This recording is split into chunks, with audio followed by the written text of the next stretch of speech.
Hey, this is James. I'm going to show you how to use the history screen within CashFootprint. Let's get into it.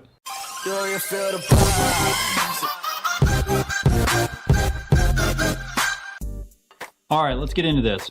The history screen in CashFootprint, you simply click the history button in the toolbar at the top of the point of sale screen. This screen allows you to search by transaction number. So you need to know the exact transaction number, like this one, 782. You can type that in, 782, hit enter, and it will automatically search for that specific transaction. If you're looking for a customer, clear that out and hit enter. If you're looking for a customer, you need to search by their number. Looks like the only one I have so far is 654. I'm going to search for that. If you know the customer's number, typically the customer's number is a phone number. So you would just type in their phone number. I recommend when you enter in the customer number, if it's a phone number, you do no dashes, no special characters, just numbers. So in our case, 651-691-4534 would be our customer number. That being said, you can also search by name. So I'm going to clear this out, and you can click the search button. Bring this into view here for you. You can search by customer number, name, address, phone, email, and when you highlight these, you can also edit them. So let's say I wanted to edit my profile, I would highlight that, click edit, and then I can change any piece of this I need to. I'm going to go ahead and highlight the one I want, double click.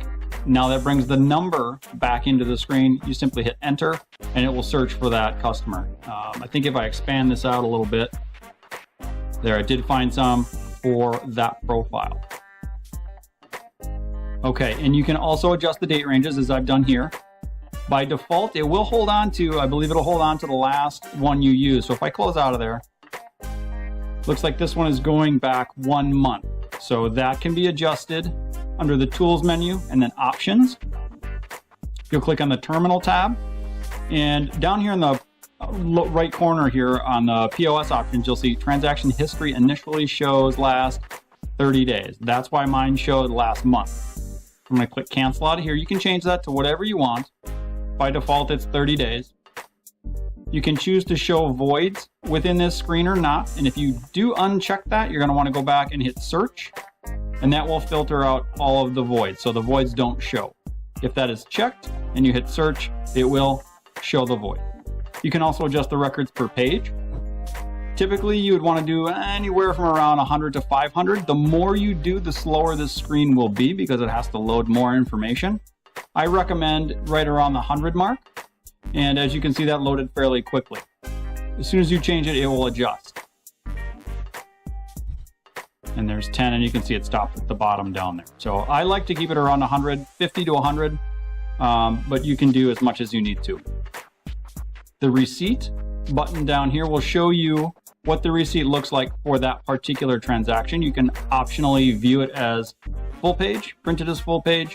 You can email the receipt. You can also print a gift receipt, which will wipe out the pricing. There's a notes button as well. Highlight, click notes, and this will show you all the different transaction states as well as any notes that are on that transaction. If you choose an active transaction that has not been refunded or voided, you can highlight that transaction, click void or repeat. The repeat will bring that transaction back into the point of sale screen so you can re-ring it and cash out a new transaction with the same content. You can also delete or modify any content in that transaction once you've brought it back to the point of sale screen using the repeat button. The refund button will allow you to highlight a sale and click refund, and then you can choose which items you would want to refund from that prior transaction. And on the refund screen, you can only use the payment method that was used initially as a refund method. You can optionally choose to allow cash refunds all the time. Store credit is another one that can be refunded to all the time. Then finally, we have tracking. This is used for work orders, that type of thing. And this screen, by default, it's walk-in and complete when you ring up a transaction. I'll show you what I'm talking about. So I'm going to add an item. And you can see here on the right-hand side, it's a walk-in and it's marked as complete. So anytime you do a standard transaction, these are the default. If you need to change the tracking for a given transaction, you can come in here and choose whether it was a phone order or it was an online order. If you need to do that for your particular business, these are customizable values under the Tools, Options, Add-on tab. And the status, you can change this too. So instead of it being complete, if you need to mark it as open or packaging or ready for pickup, that type of thing, you can choose those options as well.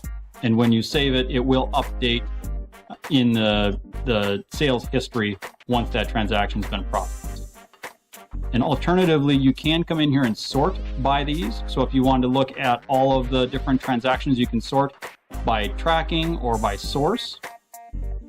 And then you can also change it. So let's say this transaction, I want it, instead of complete, I want it to say ready for packaging or scheduled for delivery. You highlight that value, hit OK, and it will change that particular value. I'm gonna go ahead and change that back to complete and hit OK. Hey guys, thanks for watching. Like the video if you found it helpful, and click subscribe to see more of our fast support through online videos. See you next time. Do you feel the